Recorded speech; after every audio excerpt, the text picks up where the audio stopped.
So if there was one iPhone I could ever think about where Apple probably hates this iPhone because of how good of a job they did, it's probably the entire iPhone 13 series. In my opinion, I think Apple knocked it out of the park with these particular iPhones, and I still think in this day and age, if you're going to go ahead and purchase any sort of iPhone, you cannot go wrong with any of the iPhone 13s.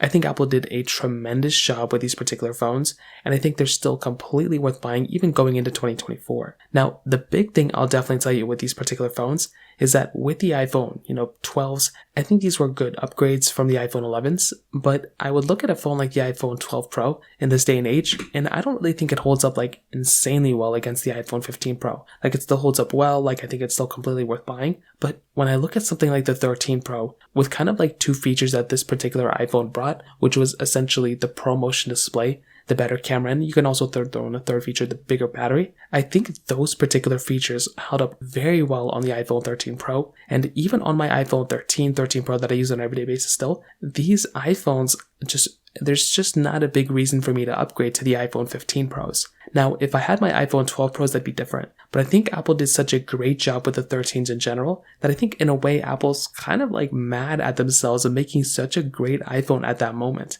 Now, this also kind of cycles down to one iPhone that Apple doesn't make anymore, and that's the iPhone 13 mini. As of this point, Apple no longer sells a mini iPhone. They sell the iPhone SE, which is not a mini iPhone, just a small iPhone. But that's another crazy thing that Apple basically did. They basically gave us the mini iPhone, and the last one that came, basically for us was that, iPhone 13. It was when the iPhone 13 series came out. Now, Apple's still selling the standard iPhone 13 in the brand new market, so you can always go in the brand new market and buy that iPhone, from there. But how crazy was that? That at that moment, we basically had the iPhone 13 mini, iPhone 13, the iPhone 13 Pro, and 13 Pro Max all at the same time. Those were such solid iPhones that Apple basically made at that moment, and it's insane that we will probably never get a lineup like that, probably ever again. But I started thinking to myself, what about the iPhone 14s?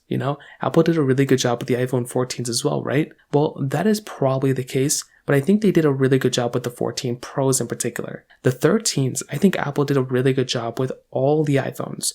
The fact that we had that mini iPhone and even the base, model iPhone that was very good. That we had the Pro and Pro Max iPhones at the time too. Every iPhone during that moment brought a lot of stuff to the table. Then with the 14s, Apple basically kept the same chipset as before, basically same body, didn't really change anything, and they also removed the SIM card slot. That didn't really sit well with me, so I like the iPhone 13s for having all that capability still in store. So I'd love to hear your thoughts about this. Let me know in the comment section below. Hit the like button, that'll mean so much, but definitely hit that subscribe button. More importantly than everything else, I love every single one of you guys. Hopefully I'll catch you guys in the next video. Peace out till then.